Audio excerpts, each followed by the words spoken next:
Y seguimos con Vida Sana y es momento de recibir al doctor Daniel Nogueira. ¿Cómo estás, Daniel? ¿Qué tal? ¿Cómo te va, Mónica? ¿Cómo les va? Bien, vamos a hablar de un tema realmente muy importante, que es también importante tomar conciencia, sobre todo para hacer las mujeres los exámenes correspondientes, pero vamos a comenzar hablando de los factores de riesgo para padecer cáncer de mama, Daniel. Bien, no vamos a hablar de estadísticas porque ya de eso abundaron bastante y está de alguna manera explicando la importancia del tema. Sí, indicar que la tendencia a la mortalidad lamentablemente es creciente y en lo que tiene que ver con el cáncer de mama, la incidencia prácticamente duplica a la del cáncer de pulmón en el hombre, entonces eso nos habla de la importancia.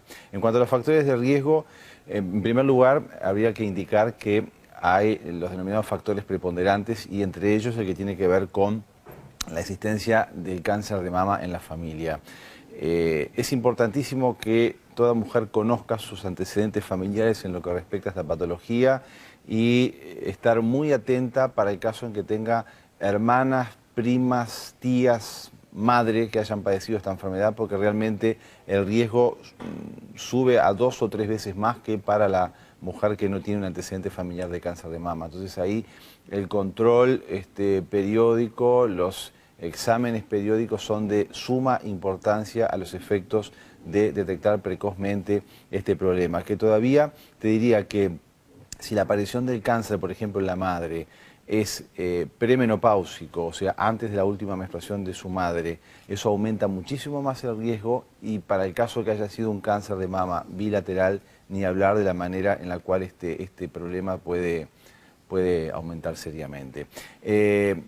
Hay otro capítulo muy interesante cuando se habla de cáncer de mama, que es el que tiene que ver con las poblaciones migratorias. Por ejemplo, hay estudios científicos que hablan de japonesas que se han ido a vivir a Estados Unidos, como de una zona de baja incidencia como es Japón, pasaron a una zona de alta incidencia como es Estados Unidos, y cómo se acoplan de alguna manera a la incidencia local, aumentando la posibilidad de desarrollar cáncer de mama. Lo mismo ocurre con chinos que fueron a Tailandia. Entonces, en definitiva, esto está hablando seguramente de otro problema o de otra base que también influye mucho y que es un factor también preponderante, que es el que tiene que ver con la alimentación. Los hábitos alimenticios, los hábitos alimenticios, ahí está, son fundamentales en lo que tiene que ver con la aparición de este problema de salud, y aquellas comidas hipercalóricas, hipergrasas, más occidentales, más las que vemos en la zona occidental de Europa, Estados Unidos y América Latina, realmente nos habla de la diferencia que existe con otro tipo de sociedades, por ejemplo las asiáticas, donde este problema se ve con mucho menos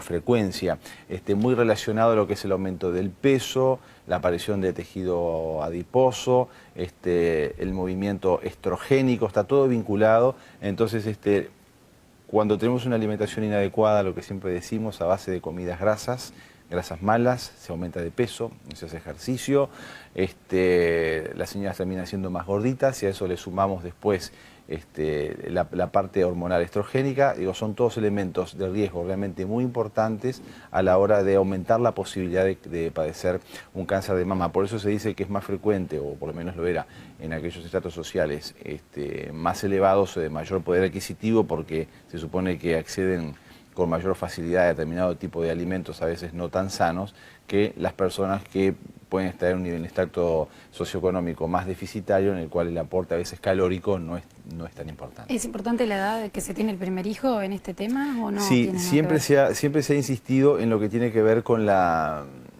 el efecto protector de la paridad, o sea, las mujeres que tienen hijos como que tienen menos riesgos de padecer un cáncer de mama, pero eso es relativo porque también tiene que ver con la edad en la cual tienen el primer hijo. Está demostrado que quien tiene un hijo, una mujer que tiene su primer hijo a los 30 años, prácticamente como que iguala el riesgo de tener un cáncer de mama de la nulípara, o sea, de la que nunca tuvo hijos. Sin embargo, aquella que más joven tiene su primer hijo, ahí el efecto protector sería mejor, y a medida que van pasando los años, ese efecto protector se va perdiendo. ¿Y el tema de la lactancia cómo juega como factor acá en todo esto? El tema de la lactancia, tú sabes que sigue siendo discutido, toda la vida se ha dicho, esto es histórico, que el efecto de la lactancia materna tiene una acción protectora sobre la aparición del cáncer de mama y sigue siendo discutido. Sabes que no hay estudios muy fehacientes al respecto. Digo, lo que no quiere decir que, no es que se deje de dar de mamar, porque digo, obviamente que el amamantamiento tiene, ya lo hemos manejado en otros programas, todos los beneficios que hace, no solamente para la madre, también en lo efectivo, emocional, en el apego con el hijo, a la inversa también del bebé, sino toda la protección que le genera el lactante. Bien, entonces también de hablarles de las enfermedades previas que pueden, influir. Bueno, hay una serie de enfermedades que se conocen o se engloban bajo el concepto de mastopatías crónicas que obviamente hay que diagnosticarlas individualmente, por eso el control periódico con el médico es fundamental. Digo que se consideran estadios previos a veces del cáncer de mama o patologías previas que pueden desembocar en un cáncer de mama, por eso hay que tener mucho cuidado. ¿Y con la edad, el factor de la edad, cómo ayuda en todo esto? Y bueno, la edad también, lo importante más con la edad es un factor importante es el que tiene que ver con la aparición de la primera menstruación y la última menstruación, o sea, la primera que se conoce como menarquia o menarca. Cuando más temprano se tuvo la primera menstruación, la mujer en la vida, 9, 10 años, va a correr más riesgos que aquella que tuvo su menarca un poco más tardía, 14, 15 años. Y lo mismo ocurre con la menopausia, ¿no? Recordar que menopausia hace referencia a la última menstruación de la mujer. El periodo que rodea a la menopausia, o sea, la última menstruación, se llama climaterio. Así como la menarca es la primera, la menopausia es la última. Entonces, también cuando la menopausia, o sea, la última menstruación en el ciclo de la mujer es muy tardía, más allá de los 50 años, también el riesgo más aumentado. Y esto es por la carga estrogénica, que tiene un factor fundamental en lo que es la aparición de este cáncer, que obviamente cuanto más temprano empezó a menstruar y más tarde terminó en la vida, la presencia de estrógenos es mucho más prolongada. Bien, ¿y cómo factor funciona acá el tema de las radiaciones, que muchas veces se ha hablado de cáncer general, quizás, ¿no? Claro, el tema de las radiaciones, o sea, irradiar a una persona no es algo bueno, por eso es cuando uno a veces viene a los pacientes y dice, quiero que me haga una placa de esto, que me haga una placa de aquello, digo, no, ¿por qué te vas a estar irradiando por gusto?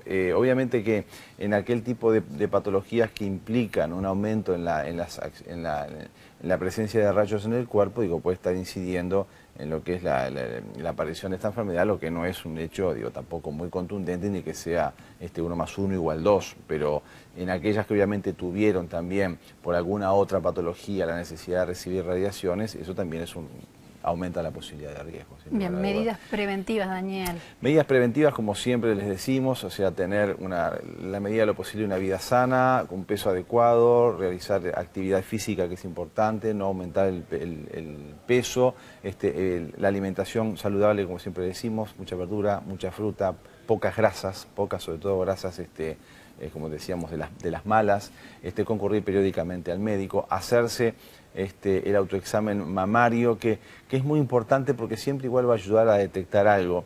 También está claro que cuando la mujer detecta alguna tumoración, ya generalmente tiene un tamaño que es considerable. Es considerable, digamos, ¿no? O sea, a veces el diagnóstico mamográfico nos adelanta mucho en el diagnóstico. Y aclarar acá el concepto de tumor, porque la gente cuando escucha la palabra tumor enseguida se le paran los pelos. Tumor viene de tumoración o tumefacción, es simplemente un bultito, lo que no nos está diciendo si es algo benigno o maligno, que solamente lo va a diagnosticar la punción biópsica y la anatomía patológica. La palabra tumor está desvirtuada y hace referencia a tumoración sin explicar el tipo de patología, si es benigna o maligna. Ir a los controles periódicos con el médico ante cualquier duda o presencia de algo, obviamente, ir rápidamente. Y, como se aconseja habitualmente, las mamografías después de los 40 años, generalmente cada 1 o 2 años. Obviamente esto se adelanta muchísimo para el caso que hay factores, sobre todo de cáncer mamario familiar. Y yo creo que por ahí más o menos va la prevención. Bien, o sea que tomar conciencia de las mujeres y hacerse los respectivos exámenes correspondientes para evitar o agarrar a tiempo también estas cosas, que agarradas a tiempo, realmente con una buena cirugía o un buen tratamiento también tienen un muy buen resultado, ¿no? Muy buenos resultados. Ya no se usan las cirugías radicales que se usaban antes, que eran realmente mutilantes. Hoy en día se soluciona. Depende de cada caso. Cada caso, pero ya se ve con mucho menos frecuencia, ¿verdad? Entonces concurrir al médico, hacerse los controles, ante cualquier duda, siempre no tener miedo y hacer la consulta lo más precoz posible, ¿no?